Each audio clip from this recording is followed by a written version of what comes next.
Hi, everybody. I'm Buck, and I think since I'm a disruptor, I'm going to begin by challenging the very name of this program.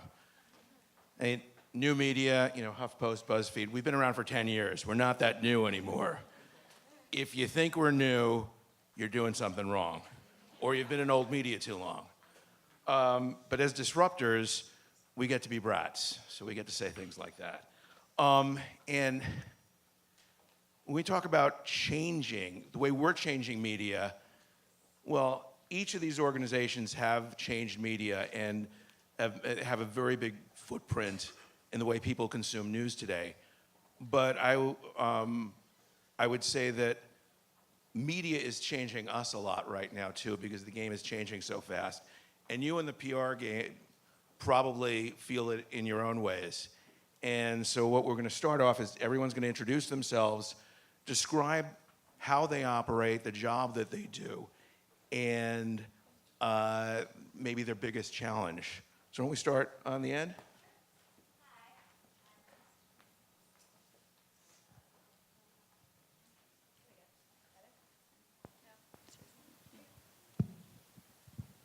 There, mine is back. Hello, I'm Jocelyn Florence. I'm the director of Quartz Creative. I'm from Quartz, which is a digital publisher, a business news site, aimed at a global business executive. And Quartz Creative is the team that creates all of our ad products and branded content. So I work on behalf of a lot of clients, probably just like your clients, to create branded content that lives on our site within Stream with our editorial content. Wait, how big is your team? It's a great question. Yeah. Quartz Creative as a whole is about 35 people, and it's a team of editors and writers and engineers, web developers, designers, and project managers. Hi everyone, my name is Chantal Follins and I'm a content lead at BuzzFeed.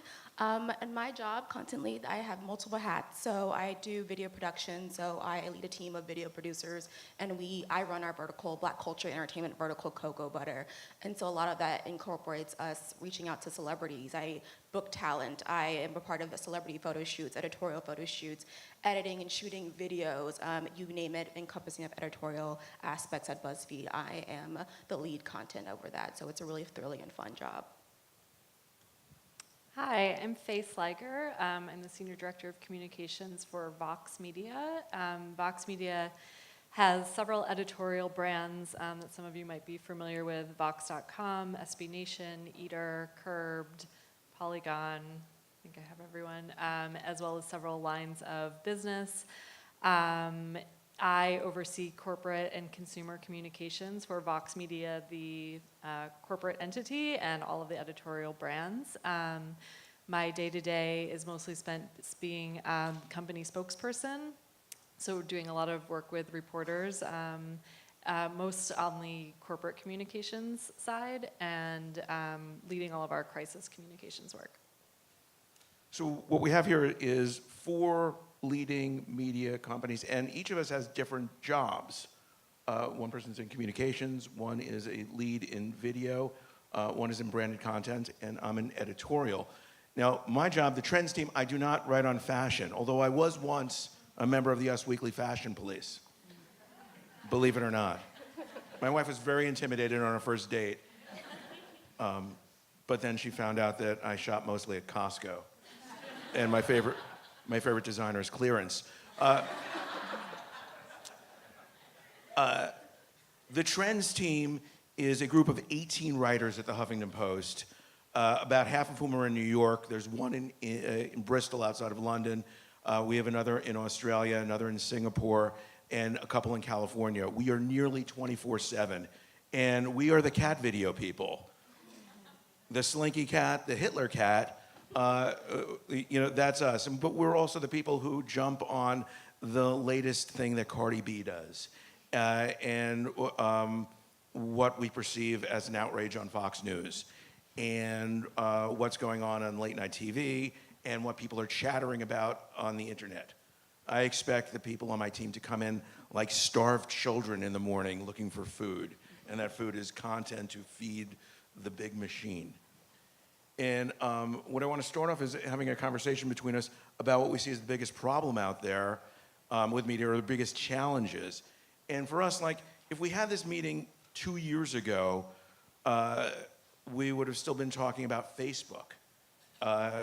Facebook, up until not so long ago, was the largest source of incoming traffic for us. And now it's not. Facebook is kind of gone, or at least fading away for the most part. And we have to look for all of our other sources.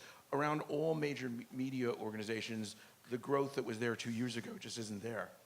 And we have to replace it with something else. And luckily,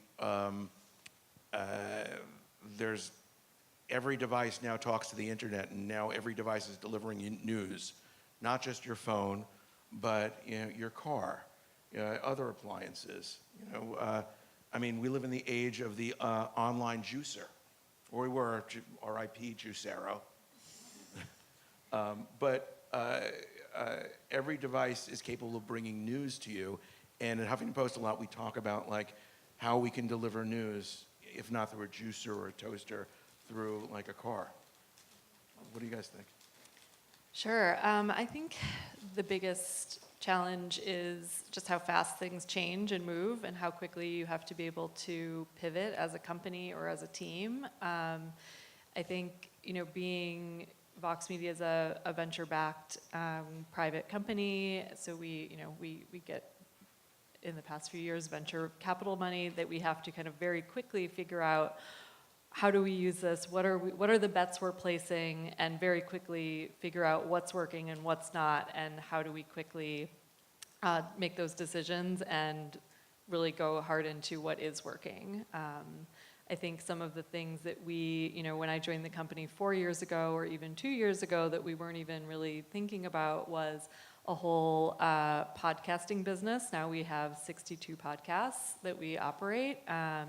And a television studio business where we're producing shows for places like Netflix and PBS and CNN, which is just things we weren't thinking about. What's very interesting is your company is betting on podcasts. Yeah. Your company was in podcasts early and it was moving away. So who's right?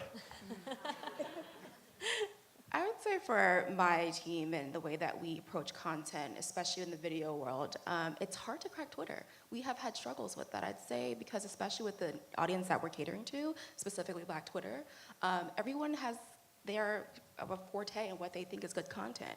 And so for us, also the regurgitating of things that people have already seen. So when we have our competitors or competing media outlets, when they've already covered something, we have to approach as what new take or spin can we put on this content? So if you're talking about something like, I don't know, Tyler Mitchell, who was the first Black photographer to cover Vogue, to photo of Vogue, everyone was covering that. So we were taking a step back and like, how do we cover this? So when you have so many different outlets and media that are covering the same thing you are, when you're catering to a specific audience, we have to find ways of approaching a different way. So we are just like, let's bring Tyler in. Let's have him come in. No one did that yet. And so we have to find new ways of cracking that. With Facebook, the algorithm has completely changed. 2 years ago, as you said, I've been at BuzzFeed 3 years now, and it's been Facebook. You could literally put a cat staring, and people are like, oh my gosh, yes, cats stare at us. Nowadays, they're like, listen, I don't care about this. They want something that's going to really resonate with them. And so that's one of the struggles we found. Right. I think a lot of companies, and BuzzFeed and HuffPost especially, but Vox and Quartz also, have achieved in the last few years huge scale. I mean, the Huffington Post, when it truly was a new company and a new disruptor 5 or 6 years ago, suddenly out of nowhere had traffic numbers that were as big as the New York Times, and in some respects bigger, and bigger than USA Today. And we were new, and we achieved a scale, but like a lot of other companies on the internet, we weren't making money from it really, and no one was. And it's counterintuitive, like you got all these eyeballs, how come you can't make money off of it?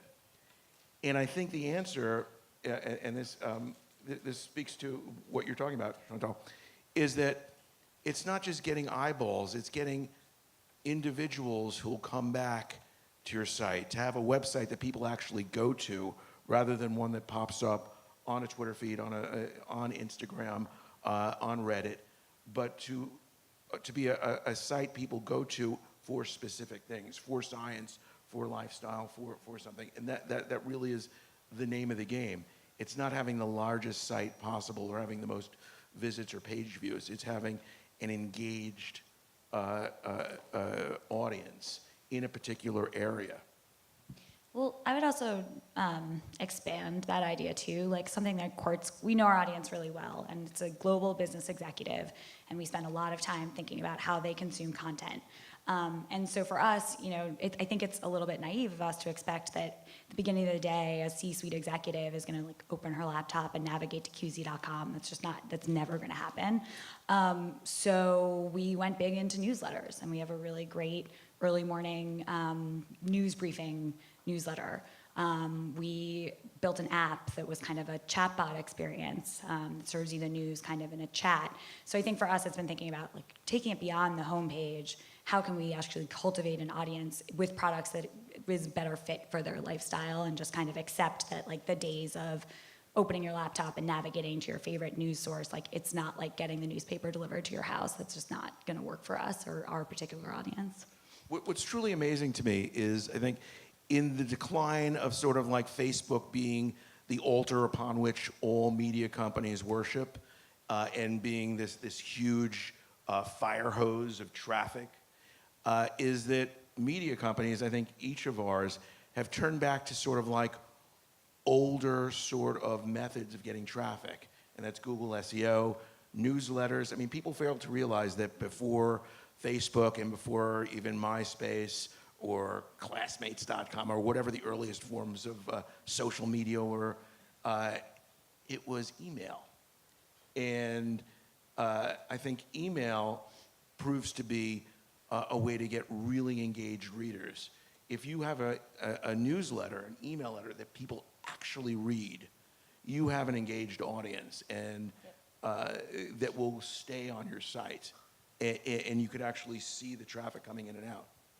Yeah, and it becomes part of their habit. Like it's just, again, understanding your audience. Like the fact that our audience expects that newsletter and it's part of their habit. Like it's much better proposition for us and for our clients to get a placement in that newsletter. I mean, it's a great thing for them.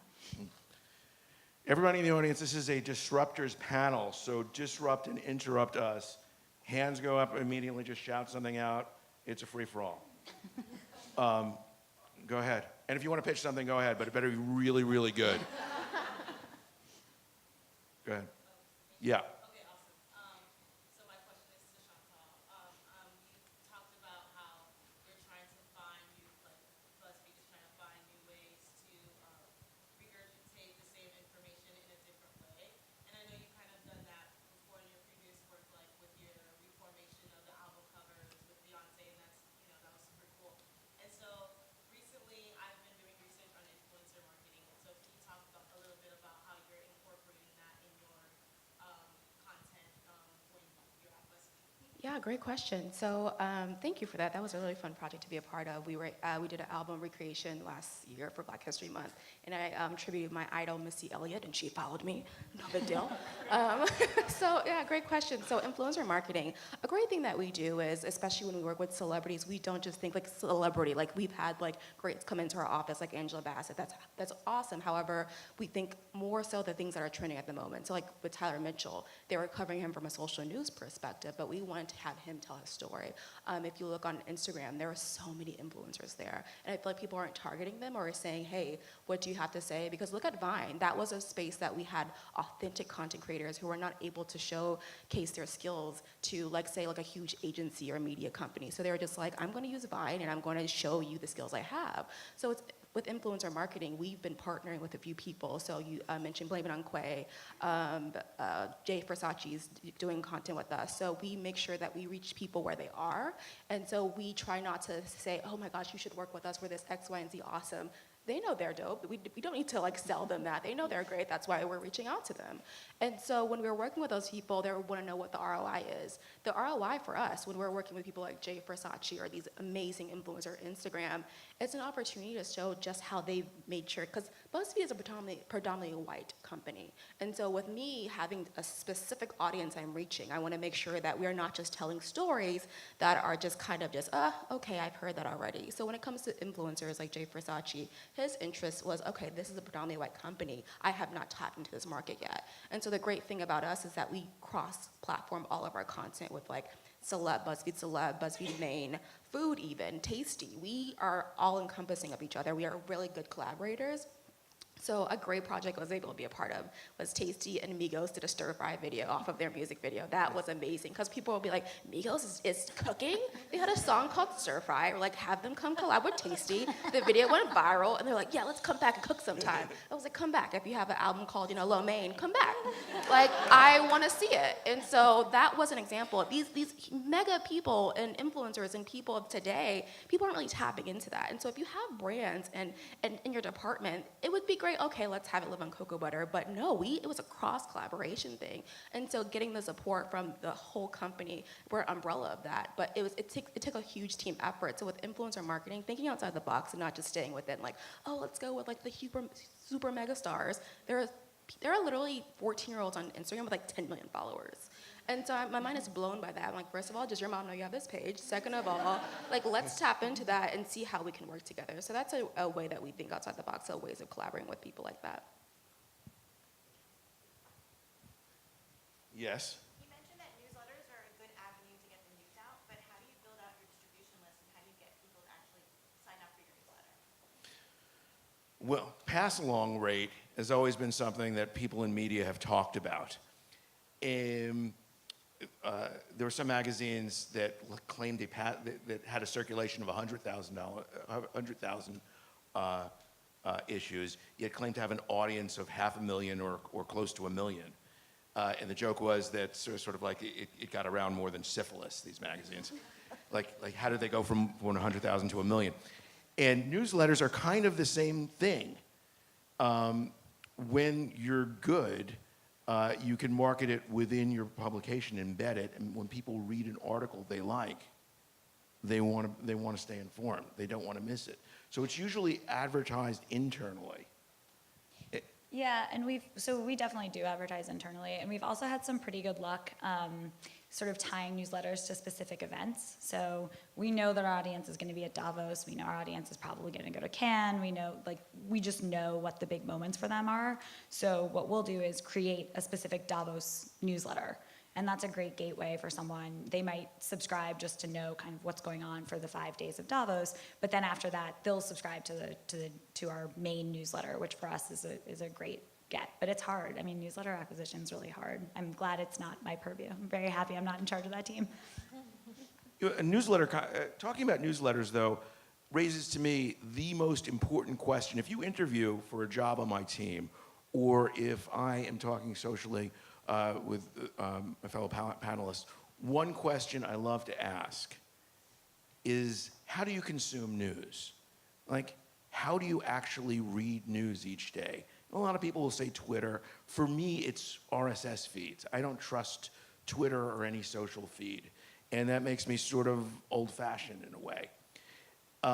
Some people will say, I get my news on my iPad or my phone or something, but that only answers half the question. Are you using an app or are you using a browser? Are you using a newsletter or something else, or some sort of news aggregator like Feedly? So I'd ask you folks, how do you consume news? How do you stay informed? A lot of newsletters. I read probably 5 to 6 industry newsletters in the morning, maybe not all the way through, but there's some that I definitely read like top to bottom, and have a consistent diet of that. I do listen to a lot of podcasts, especially the daily. I listen to the New York Times, the Daily in the morning, and Vox's Today Explained in the afternoon to kind of catch up on all that's gone on during the day. Those are my 2 main sources. Chantal? Yeah, so as a true millennial, I get my news from Twitter. Most of the times, I don't trust it unless it's like a reliable source, but what is that these days? I do push alerts as well to my phone, because I just want it sent to me, like I said, like meet people where they are. So if it's sent to my phone, I will know what's going on. So I have several push alerts set up. Yeah, I mean, I definitely rely on newsletters a lot. I try to get an array of newsletters too. Obviously, I read Quartz's newsletters very religiously. get that open rate up. But I also, for example, I subscribe to the Broadsheet, which is about women in business, and that's a great morning newsletter, and it's going to give me news that's not going to be covered elsewhere. So I'm trying to be really deliberate about the type of news that I'm getting from each newsletter. And then, I mean, I listen to the radio, so I'm even like older. I'm more old school than you are, but I do. Radio? Like, I do, yeah. I And listen. I listen what- to NPR. I can multitask, so I move. I'd also like, I think since we're in a room with a lot of PR professionals, I would think that they'd want to know how you get pitched successfully and how you get pitched unsuccessfully. So I am the one doing the pitching. I think a lot of the other panels touched on this. I do think the biggest lesson I've learned is creating those relationships with reporters, and the majority of the reporters I work with are media business, digital media beat reporters, so it's their job to talk to me and find out what we have going on. But I think it's, a good pitch is something that that they're interested in, that's relevant, that has a news hook, that is a big deal in the industry as a whole. It's not just a big deal for your company, but it's a big deal in the scheme of things. I do sometimes get pitches that come to me for some reason that are for our different editors, which I think is just bad off the bat because it's clearly not targeted. I am not the one writing for any of our sites. So I think in those senses, my advice is be super careful on what reporter you're pitching, do research, find out what they're interested in, and make that direct ask. Yeah, so I work with PR professionals. It's a huge part of my job, day in and day out. One thing I really appreciate is when someone has done their research, especially with me booking a lot of videos and editorial shoots. I appreciate when they've done research on our audience and who we cater to, doing research on our videos. I had someone pitch me Carrie Underwood, and I was like, do you know what I do? And so it was just doing your homework. And so I appreciate when PR professionals are just let's have coffee. Let's see, I just want to get to what you do, what you're looking for, what you need. I've had, what I don't, kind of is annoying to me is when I get 5 bumped emails in a matter of 48 hours, hey, just bumping this, seeing if you saw this. I'm I did see it the first 3 times. However, it's different when you're cold pitching someone and you're not saying, basically, what's the ROI here? With the content that we're doing, especially at BuzzFeed, it has to be quick, it has to be trendy, it has to be something that's relatable. Our highest piece of content on our page is 24 things every Black mom has said. We reposted that 8 times this year, and it has over 700,000 shares. And the fact of that is that that's evergreen. Hello, it can be, redone multiple times. Our sister vertical, our Latinx and community apparel, they did one for Mexican moms, that blew up. Then our Italy page did one, that blew up. And so we all cross-collaborate and get signals from each other. So I appreciate when PR professionals know and do homework if they want a video done, if they want their client or their project to be a part of our brand, doing your homework and knowing what you want.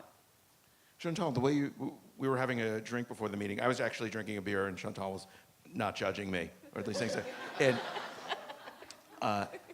And you were talking about how much you appreciate when a brand sort of understands what you do and sort of can play ball with it and knows that it has to be a BuzzFeed story and not sort of a story. Absolutely, because we're not traditional. We're super scrappy. If you go into BuzzFeed, you don't know if you'll see a turtle walk by. Seriously, that's happened. Or if you'll have Justin Trudeau coming to talk about his politics. It's so encompassing of so many different things. So I really appreciate when people know what they want and are direct. If you want to, we did a collaboration with Lauryn Hill's record company, and they want us to celebrate the 20-year anniversary of Miseducation of Lauryn Hill, but they didn't have a concept ready. And so it's just oh, do what you want with it. But if you give us your vision and you help us get you there together, we can make it happen. But if it's just not, if it's just broad and not really precise, it kind of leaves us I don't know what we can do for you. What does the brand marketer say? Yeah, so I'm also sort of Faye, more on the pitching side than being pitched to side. So oftentimes I'm trying to help our clients, major Fortune 100 or Fortune 500 clients, speak to our audience, and they obviously really want the attention of our audience. So I think the key thing for us that we work with our clients a lot on as we're creating content for them is, as I said before, just really understanding who your user is. I think as great as you think your product is, I think to Faye's point, like be able to step back from it and understand why anyone would care if someone has 2 minutes of his day. Why would they care about your product? So how do you position your product in a way that's going to really appeal to a really broad audience? So for example, we have a strict no jargon policy. Like we are a business news publication, but we write in a conversational way, my team and the editorial team. So it's a lot of helping clients, like don't make the reader of this do extra work just because it's convenient for you. Then you're doing it wrong. Try to think about, be empathetic to your user. Like think about, don't make them go through extra clicks to get to the point. So I think, probably where I'm pitching, I would probably want to think about the same thing, like putting yourself in the shoes of the person who's receiving this information and formatting it in a way that is actually useful to them.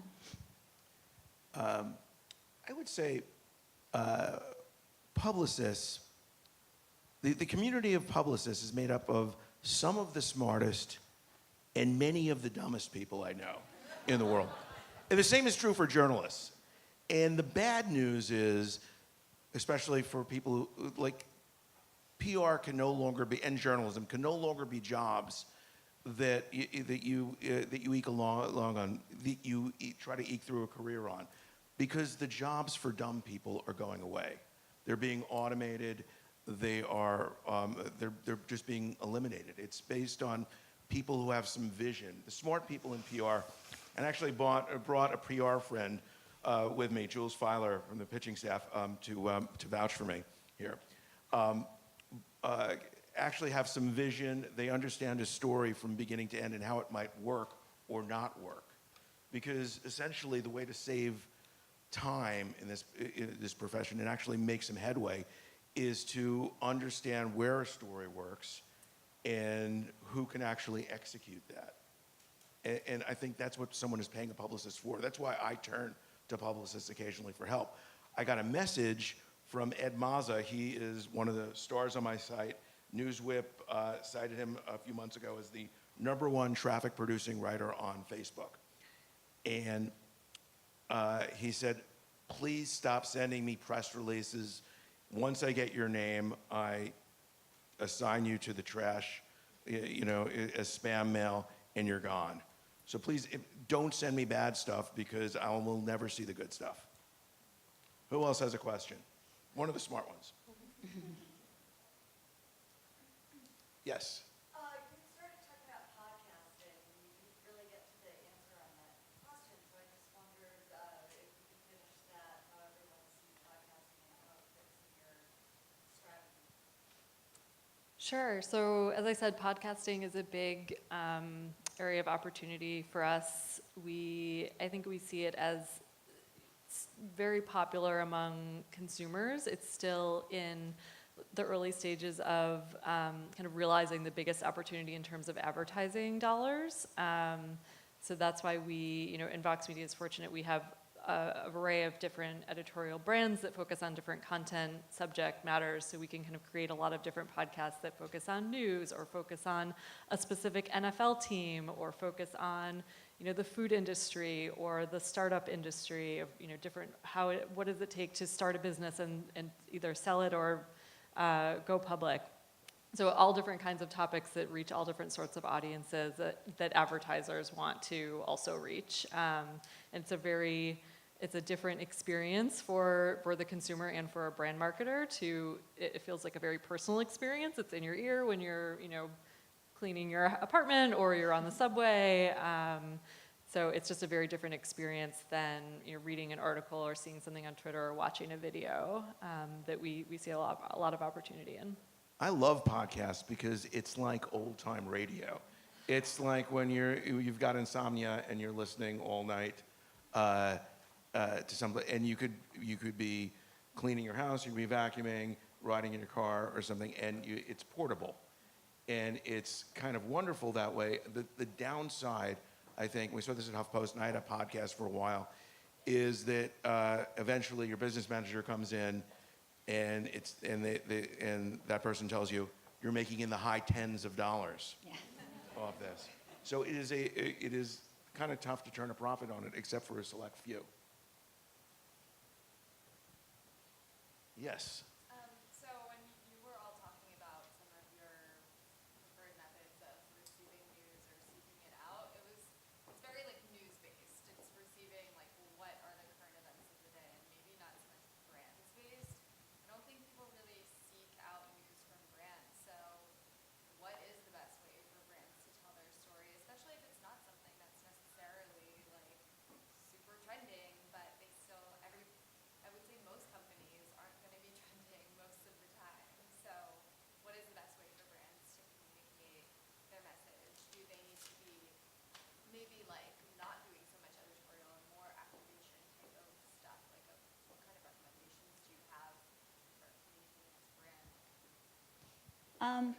Yeah, no, I spend a lot of time thinking about this, as that's what my team does all day, every day. So actually, it's interesting. We do a global executive survey every year where we survey a bunch of executives around the world. And consistently, every year we find that actually something like, I think this year it was like 74% maybe of executives surveyed are actually completely willing and find value in branded content. So contrary to popular belief, people do find value in that, or our audience does at least. I think the parameters around it are really important. So for the first thing I would say is disclose that you're writing for a brand. Like, we will not run content that doesn't have a very clear disclosure that it's written on behalf of a brand. You will, not only will the person not care, but the reader would actually have a really negative affiliation with your content if you were trying to, like, pull one over on them and claim that this is editorial when it's paid. So we disclose really clearly. And then the other thing that we work with our brands a lot to do is think, like I was saying, like, think beyond just sort of the benefits of your product and think about what that means in a larger conversation. And I think that's something that brands kind of can get a little bit myopic in terms of, like, they've worked for years on this product and they want to just make sure that everyone knows about it. That can be kind of a footnote in the story. And if the story leading up to it is really good, then people are going to click on that footnote. And then I'd say the last thing is we really try to work with brands to make sure that they're thinking about the value that they provide a reader of the story. It can't be like medicine. Like, it can't be that someone is going to read this because they're supposed to, or we have to run it on our site because we need money. Like, you need to be actually providing a tangible benefit to the reader. You need to be telling them something they didn't know or giving them a new perspective. So we work really hard to think about that, and oftentimes we're able to come up with really fun things for brands. We have a great team of designers and engineers, and they can build things that brands perhaps can't build themselves, and I think it's a little bit freeing for them to do that. So I actually am a really big proponent of branded content in a context like ours. Like, I can't necessarily speak to your sites, but for us, we have people who care what the brands that run on our site have to say. These are the brands that are shaping your world, so what their perspective is valuable, I guess. I think brands, by and large, it's a completely boring subject. However, the story is what your audience's personal relationship is with any product. What is the stories that they're telling? And there's always something, no matter what the product. If it's relevant to people's lives, they have a relationship with it. I mean, I've done stories in Roto-Rooter, and plumbing is kind of boring, except when you ask a plumber, what's the strangest thing you found stopping up your sink? And there are things that I wouldn't care to mention in this room for stopping up a sink. So that is the least glamorous of brands, but that is a story that people will read. So it's really about, like, I think for any sort of, like, person representing a brand, it's about finding out what people's emotional relationship is with that product. Yes? Are there any storytelling techniques that you guys keep your eye out as you work with the creator, whether it's the platform itself or a way of sharing narrative using a different medium? That's a great question. I can talk. Quartz has is kind of relentlessly pursuing new tech. So we spend a lot of time, as I think I've made this very clear, but we care a lot about UX. And we have a full product team, as do your companies too. We found success in bots. We have a chatbot-based app, like I said. We have a bot studio that has made bots for brands, so kind of engaging a user in a conversation-like interface with information.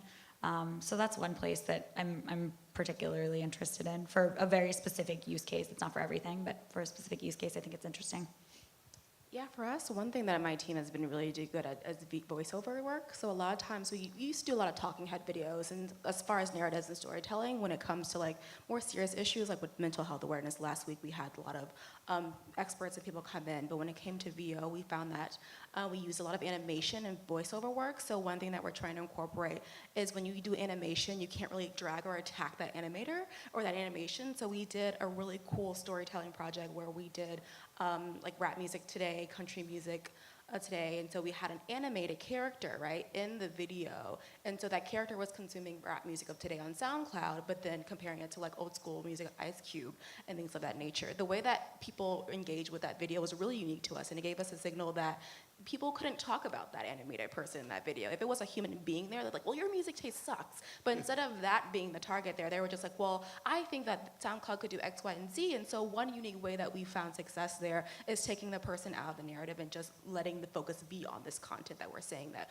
we're trying to get across. So if we would have had a person there, the message would have been completely lost. So especially in the video realm, one thing that we've been doing more is VO work. So on BuzzFeed Unsolved, the great team there they used to do videos where they put themselves within the video, and so now they've stepped back from that and let there be more B-roll and let there be more images, because people are just like, I don't really care to see you, I really want to hear the story. And so they have incorporated VO work as well. So when they told about the chilling case of Annabelle, they didn't have any they had the VO over the video, and they just showed you the chilling images, the chilling B-roll, and brought you into the video. And so the way that we've been approaching narrative storytelling is kind of taking away, like, people don't really care about your opinion that much, they want to hear the story. And so we're just trying to get directly to the point in the message. And if they want to continue on and they give us signals that way, that's how we approach it specifically within video. What do you think?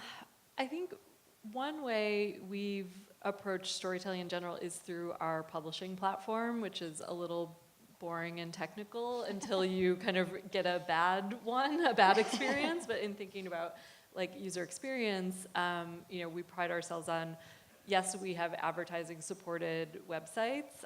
We try very, very, very hard, and it's a tenet of our business, to make sure that advertising is great and clean and interesting to the audience, and not like an annoying pop-up or something that's distracting or something that's very out of context for what you came to the site to consume.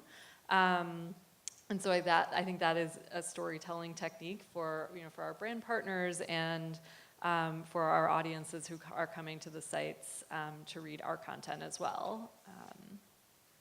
We've also seen success in cliffhangers. Like, we do a lot of scripted content, and so like last year we did like a Halloween video, and it was like, stay tuned. I was like, what? How dare you? Like, people were just like, how dare you leave me And that's really a hanging? comeback from like films of the 1930s, Yeah. right? Like the Saturday morning sort of like Exactly. movie stuff. Yeah.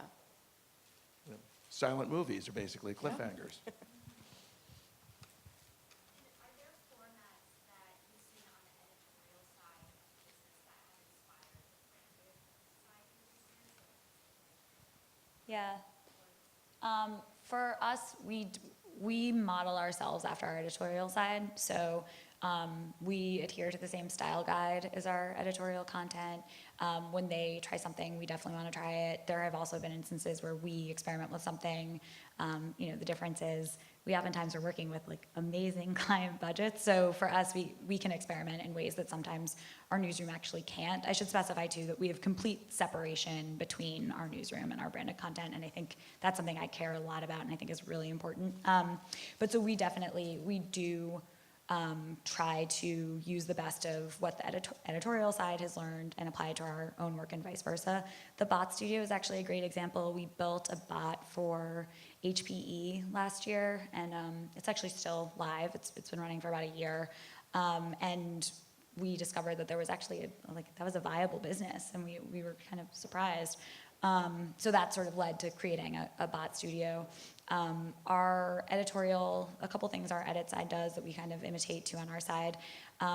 We sometimes wonder about our audience's willingness to put in headphones. It's just like they're very busy. They don't always want to necessarily commit to a video with headphones. So you'll see that our edit team, or that our video team, oftentimes will subtitle videos. We do the same thing on branded. We'd recommend the same to our brands. We have we have strong opinions on the length of articles, and we share that too. Like, if your edit articles are about 500 words or so, and you're a brand that's trying to make someone read a 5,000 word article, obviously it's not gonna work. So we recommend that our brands kind of adhere to the same general guidelines. And then the last thing is sort of the experience on site. I think, like Faye said, like, it is very important to us that our ads are not intrusive, and we work really hard to make sure that they feel like they're additive and not distracting. So if edit would never run with a really distracting GIF in a featured image slot, we won't either. We kind of share the same standards. Jocelyn, my friends in branded content often talk about the difference between a good client and a bad client. And basically, like, a bad client is looking for a lightly rewritten press release. Yeah. And a good client really sort of understands what you're trying to do and trying to tell a story in an innovative way. I mean, Yeah. can you talk about that? There are no bad clients. We only work with good ones.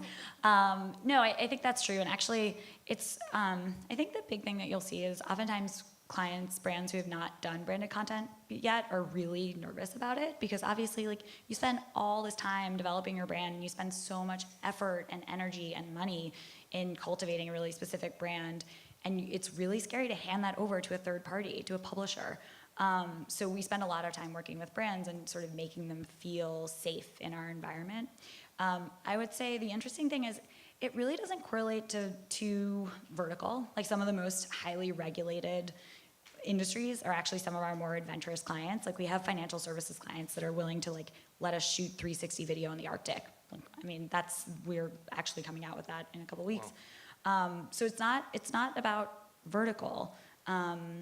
I think it's more about finding an advocate on the brand side who's willing to cede a little bit of the control to a publisher. That said, we're super collaborative. Like, we're never gonna publish something that doesn't make you look really good or doesn't portray your brand in the light that it's used to. So I think the main thing that I would advise for clients is, like, you're running with us for a reason. You're paying this money to be on our site. So there is some degree of trust that we know our audience really well, and you know your customers really well, but you're running on our site. So, I think some meeting in the middle is really important. A great example of that is, like, tone. Like I said, we're super conversational on Quartz, and we don't want the business news to be boring.